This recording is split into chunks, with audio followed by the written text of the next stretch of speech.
नमस्कार, मैं हूं विद्यासागर। स्वागत है आप सभी का दिल्ली लाइव में। और बुलेटिन में सबसे पहले बात करेंगे कोरोना की। तो दिल्ली में कमजोर पड़ी है कोरोना की दूसरी लहर। पिछले 24 घंटे में कोरोना के 131 केस सामने आए हैं। वहीं 16 लोगों की 24 घंटे के अंदर मौत हुई है। प्रदेश में 24 घंटे में 355 लोग ठीक हुए हैं। दिल्ली में कोरोना के 3226 एक्टिव केस अभी भी हैं। राज्य में अब तक 24,839 लोगों की कोरोना से मौत हो चुकी है। तो दिल्ली में कमजोर पड़ी कोरोना की दूसरी लहर और 24 घंटे में 131 केस सामने आए, जबकि 16 लोगों की मौत हुई है।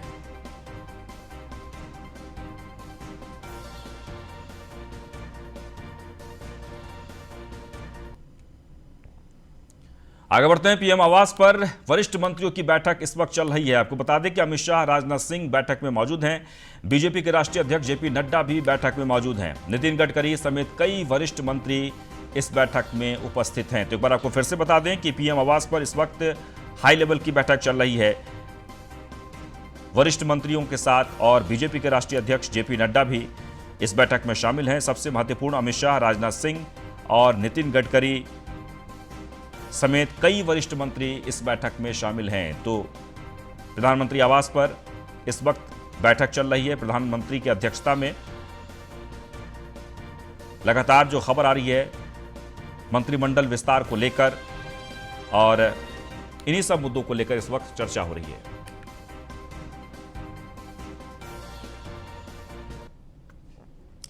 आगे बढ़ते हैं। अब बदलेगा गुजरात, ये हम नहीं। गुजरात में हुए नगर निगम चुनाव के परिणाम से उत्साहित आम आदमी पार्टी कह रही है।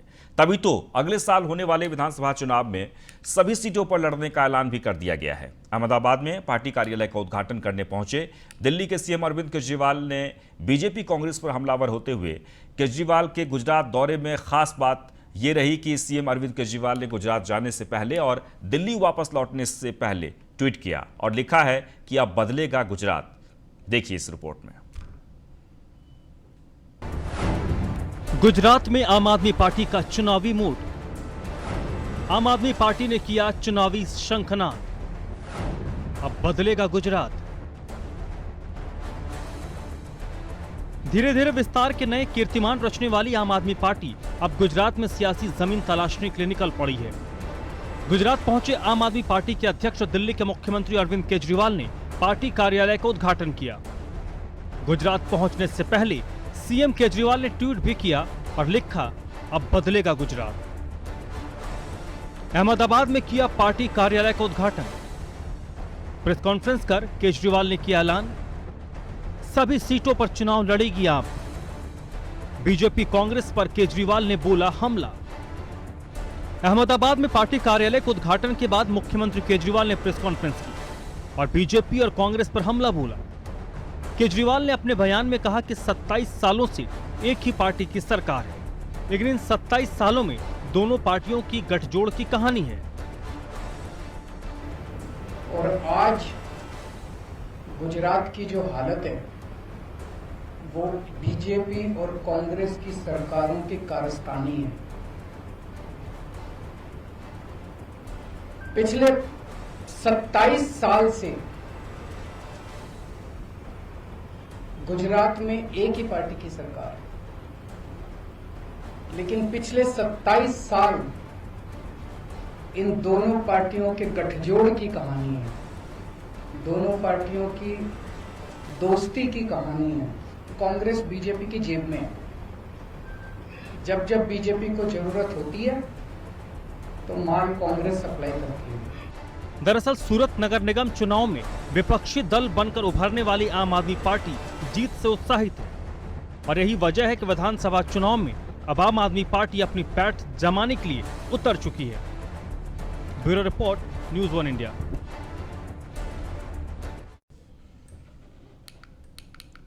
चलिए आगे बढ़ते हैं। राम जन्मभूमि घोटाले को लेकर आम आदमी पार्टी लगातार ट्रस्ट पर सवाल उठा रही है, और इसके साथ ही इसमें बीजेपी की मिलीभगत होने का भी आरोप लगाया जा रहा है। और इसी को लेकर आज आम आदमी पार्टी के राज्यसभा सांसद संजय सिंह और दिल्ली के उप मुख्यमंत्री मनीष सिसोदिया ने कॉन्फ्रेंस कर सवाल उठाया है कि 2 करोड़ की जमीन को 10 मिनट के अंतराल में 18 करोड़ में कैसे खरीदी गई है। सारे देश अयोध्या में जब से सुप्रीम कोर्ट का फैसला आया है उसके बाद से देश के, दुनिया के बहुत सारे लोग, तमाम लोग इंतज़ार कर रहे हैं कि एक सुंदर सा मंदिर भगवान राम का, एक आलीशान भव्य मंदिर बन के तैयार हो और लोग वहाँ राम जन्मभूमि पे जाके वहाँ दर्शन कर सकें, वहाँ अपनी आस्था रख सकें, वहाँ नतमस्तक हो सकें। सारे देश के लोग इंतज़ार कर रहे हैं, हम सब इंतज़ार कर रहे हैं। मंदिर बनाने की जिम्मेदारी वहाँ श्री राम जन्मभूमि ट्रस्ट की है। तो अभी कुछ दिन पहले 18 मार्च को राम जन्मभूमि, श्री राम जन्मभूमि ट्रस्ट ने 12,000 वर्ग मीटर, एक्चुअली 12,080 वर्ग मीटर एक ज़मीन खरीदी। इस 12,080 वर्ग मीटर ज़मीन को 18.5 करोड़ रुपए में खरीदा गया। उसकी खरीद के पूरे एग्रीमेंट हमारे पास में है कि किस तरह से 12,080 वर्ग मीटर ज़मीन 18.5 करोड़ रुपए में 18 मार्च को खरीदी गई इसी साल। उसके सारे पेपर्स मेरे पास में हैं। ये पेपर्स आपके साथ भी मैं शेयर करूंगा। इस दस्तावेज में लिखा है कि जब ये ज़मीन का ट्रांजैक्शन हुआ, तो जब आप सब जानते हैं, हम सब जानते हैं कि ज़मीन का जब ट्रांजैक्शन होता है तो गवाही दी जाती है, 2 लोग गवाह होते हैं। तो इसमें गवाह बने अनिल मिश्रा जी। श्री अनिल मिश्रा जी राम जन्मभूमि ट्रस्ट के मेंबर हैं। उत्तराखंड के मुख्यमंत्री तीरथ सिंह रावत 3 दिवसीय दिल्ली दौरे पर हैं। सबसे पहले आज उन्होंने राष्ट्रपति भवन में राष्ट्रपति रामनाथ कोविंद से शिष्टाचार भेंट की। साथ ही सीएम तीरथ सिंह रावत ने उन्हें स्थिति सामान्य होने पर 4 धाम के लिए आमंत्रित भी किया। इसके बाद सीएम तीरथ सिंह रावत ने केंद्रीय वित्त मंत्री निर्मला सीतारमण से मुलाकात की और उनसे उत्तराखंड में कोरोना काल की स्थितियों से निपटने के लिए जरूरी फंड को लेकर चर्चा की। इसके बाद उन्होंने कपड़ा एवं बाल विकास मंत्री स्मृति ईरानी से मुलाकात कर वात्सल्य योजना को लेकर चर्चा की। उसके बाद खेल मंत्री किरण रिजिजू से मुलाकात कर पिथौरागढ़, धारचूला जैसे 4 जगहों में खेल गतिविधियों को बढ़ाने पर विस्तार से चर्चा की है। इसके बाद उन्होंने पेट्रोलियम मंत्री धर्मेंद्र प्रधान से मुलाकात कर कई महत्वपूर्ण मुद्दों पर चर्चा की।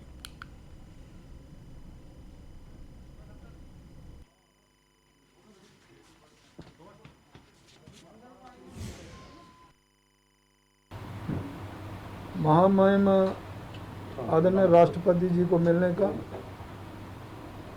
राष्ट्रपति जी से शिष्टाचार भेंट मेरी हुई है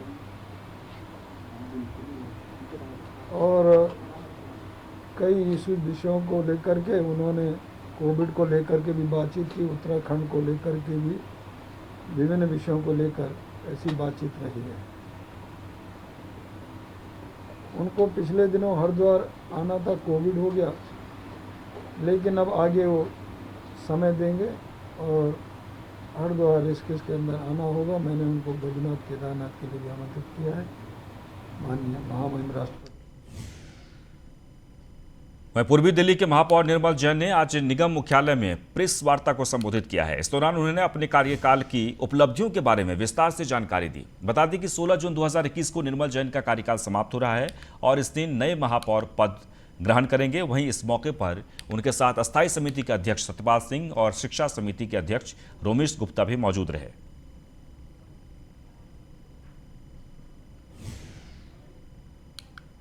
चीज़ें मुझे लगी जो वास्तवता ये है कि जो मैंने जो काम की मैं बहुत पीछे से था और जो काम करने का मुझे मौका मिला, वो सबसे बड़ा मौका मुझे मिला। मेरे को स्वच्छ भारत मिशन, जो प्रधानमंत्री मोदी जी का जो मिशन 2014 में जब देश के प्रधानमंत्री बने, तो 2016 के अंदर उन्होंने स्वच्छ भारत के मिशन के रूप में एक सॉलिड वेस्ट मैनेजमेंट रूल्स बनाए। उसके अंतर्गत उन्होंने पूरा देश का जो इसका जो कूड़ा का है, जो सफाई का सिस्टम, इसको उन्होंने करा और उसी रूप से हम लोग बड़े प्रयत्नशील थे। इस वर्ष 2020-21 के अंदर हमने इस संदर्भ में कार्य करते हुए 2-3 चीज़ें हमने करी हैं। हमने घर घर से कूड़ा उठाने का काम शुरू करा है, घर घर से और ये पहली बार है कि घर घर से कूड़ा उठना शुरू हुआ है। आज पूरे हमारे 64 के 64 वार्डों में आज घर घर से कूड़ा उठना शुरू हो गया है। जमुना पार जैसे क्षेत्र के अंदर लोग सोच नहीं सकते थे, और हमारा ये पूर्ण विश्वास है कि हम झुग्गी तक के लेवल तक हम कूड़ा घर घर से। वहीं दिल्ली सरकार ने कोरोना महामारी की रफ्तार को काबू करने के साथ साथ स्वास्थ्य सेवाएं को मजबूत करने के लिए कई अस्पतालों में बेड बढ़ाने के लिए काम कर रही है। साथ ही 3 नए अस्पताल बनाने का भी काम बड़ी तेजी से किया जा रहा है। और इसी क्रम में मोतीनगर विधानसभा के लोकप्रिय विधायक शिवचरण गोयल ने आचार्य भिक्षु अस्पताल में अपने विधायक कोष से अत्याधुनिक से लैस एम्बुलेंस का उद्घाटन फीता काटकर किया। इस दौरान गोयल ने बताया कि इस महामारी ने सभी के जीवन को अस्त व्यस्त कर दिया है, जिसमें मुख्यमंत्री अरविंद केजरीवाल के नेतृत्व में दिल्ली सरकार सभी के स्वास्थ्य को ध्यान में रखते हुए बेहतर स्वास्थ्य सुविधा देने में अग्रसर है। जहां वोट वहीं वैक्सीन अभियान बड़ी तेजी से चलाया जा रहा है, जिसके तहत सभी दिल्ली वासियों का वैक्सीनेशन किया जा सके। हम तीसरी लहर की पूरी तैयारी में हैं। जैसे पिछले समय हमने ऑक्सीजन की कमी को काफ़ी फेस किया था, तो आने वाले समय के अंदर हम ऑक्सीजन में हम स्वावलंबी बनेंगे और हर जगह हर हॉस्पिटल्स में प्लांट ऑक्सीजन के लग रहे हैं और लग चुके हैं। ऑक्सीजन की से भी हम इस तरह से एम्बुलेंस हैं, इस तरह से बेड्स हैं। अभी आपने देखा कि 500 बेड का हॉस्पिटल जीटीबी और 500 बेड का आपका हॉस्पिटल आईसीयू एलएनजेपी ये मात्र 10 दिन में बनके तैयार हुए। तो दिल्ली सरकार केजरीवाल सरकार पूरी तरह से तीसरी वेव के अंदर सक्षम है। वह दिल्ली में लगातार पानी का संकट बढ़ता जा रहा है। बात करें पटेल नगर विधानसभा इलाके की, तो यहां बलजीत नगर, नेहरू नगर जैसे इलाकों में जहां पानी की समस्या भयंकर होती जा रही है, यहां लोग 2-2 घंटे टैंकर के पीछे खड़े होते हैं। क्या महिलाएं, क्या बच्चे, सभी इस तरह लाइनों में नजर आते हैं। यहां पानी की समस्या लगातार बनी हुई है, लेकिन जनता का ये कहना है कि कोई विधायक यहां पर नहीं पहुंचते। यहाँ के लोग सुबह से लेकर दोपहर तक लाइन लगाकर टैंकर के पीछे खड़े रह जाते हैं, लेकिन फिर भी समय पर पानी नहीं मिलता। और जो पानी इनको टैंकर से मिलता भी है, उसको कम से कम 4 से 5 दिन स्टोर करके रखना पड़ता है।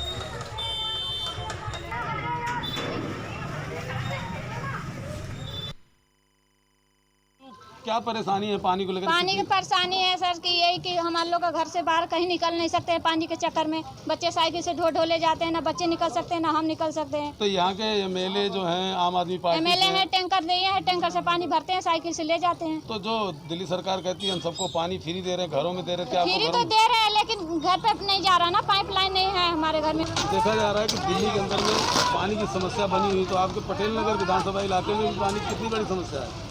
सर समस्या तो कुछ नहीं है, टैंकर तो बराबर आते हैं, बस घर घर पानी नहीं है, ये समस्या है। टैंकर तो आते हैं। दिल्ली सरकार तो कहती है दिल्ली सरकार तो टैंकर भेज रही है, लेकिन घरों में पानी नहीं, घरों में पानी नहीं है। काफी दिक्कत होती है पानी को लेकर। बस ये पानी भरने की स्टोर करके आप लोग अपने घर में रखते हैं, तब जाकर के कहीं पानी पीने को मिलता ही है। बर्बाद करे तो वो भी नहीं मिलता है। तो दिल्ली सरकार तो कहती है घरों में पानी सबको पहुँचा रही है, नहीं पहुँचाती है, घर में कहाँ पानी है। टैंकर पहुँचा रही है, टैंकर पहुँचा रहे, मेहनत करके जी देखो आपको तो पता ही। तो राजधानी की पुलिस की रेलवे यूनिट ने एक नकली पुलिसकर्मी को गिरफ्तार किया है। 22 साल के आरोपी ने ट्रेन में फ्री की यात्रा करने के लिए पुलिस की वर्दी पहनी थी और यह शख्स नई दिल्ली रेलवे स्टेशन पर दिल्ली पुलिस का एएसआई होने का रौब झाड़ रहा था और बिना टिकट सफर करने के जुगाड़ में लगे आरोपी को खुद एक पुलिस वाले ने पहचाना, जिसने सिर्फ एक सवाल में ही फर्जी एएसआई का झूठ पकड़ा और गिरफ्तार कर लिया और इस सिविल डिफेंस कर्मी की करतूत पकड़े गए। युवक का नाम है जय किशन, जो दिल्ली में सिविल डिफेंस वॉलंटियर है।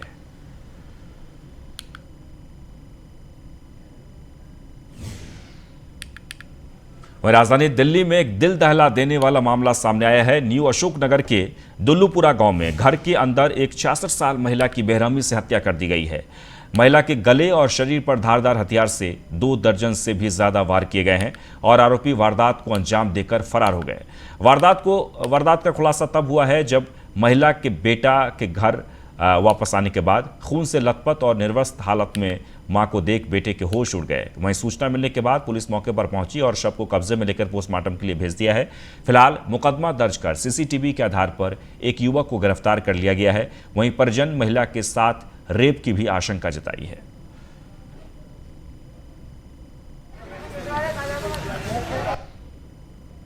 कल सर मैं ड्यूटी से आए 2 बजे।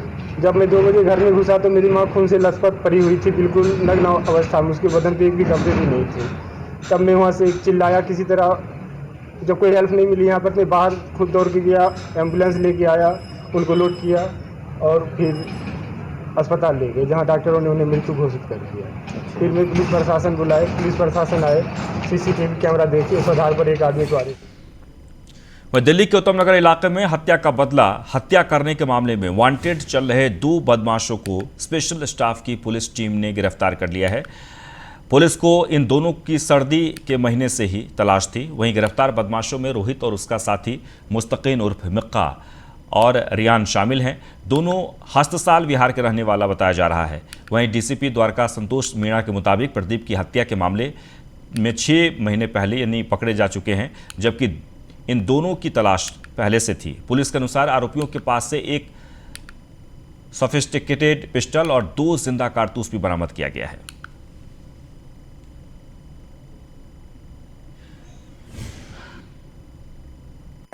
द्वारका जिले की स्पेशल स्टाफ की टीम ने 2 लेफ्ट ओवर क्रिमिनल्स को अरेस्ट किया है, जो उत्तम नगर थाने के मर्डर में वांटेड थे। मुस्तकीन एलिस मीका नाम है एक का, दूसरा रोहित है, और एक कंट्री में पिस्टल और 2 लाइव कार्टिलेज इनसे बरामद हुए हैं।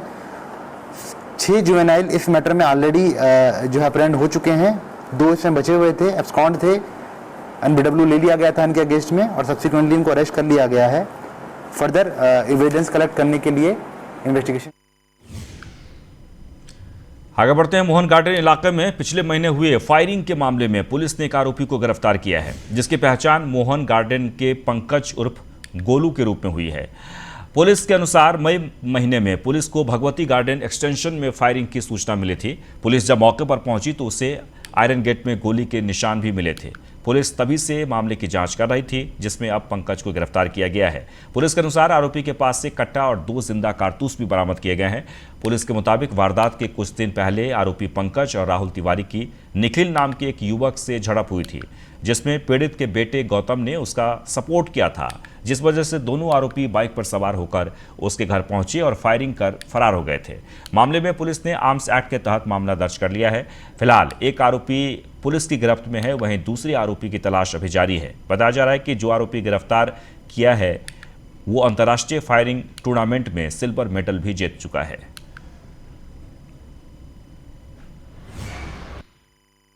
मोहन गार्डन थाने की पुलिस टीम ने एक इंटरनेशनल टूर्नामेंट के सिल्वर मेडलिस्ट जो रह चुका है उसको एक फायरिंग इंसिडेंट में अरेस्ट किया है। पंकज गोली सन ऑफ राम लखन करके इसका नाम है।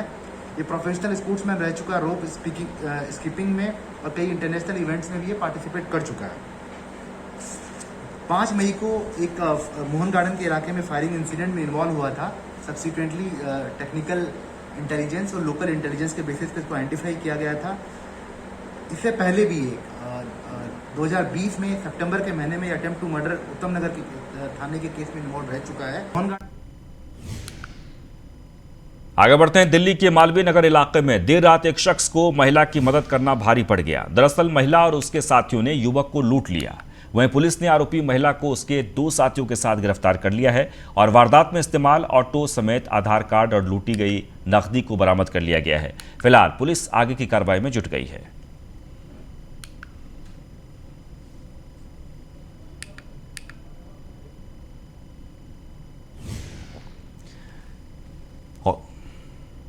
और इसी के साथ इस बुलेटिन में बस इतना ही। आप बने रहें न्यूज़ 1 इंडिया के साथ। नमस्कार।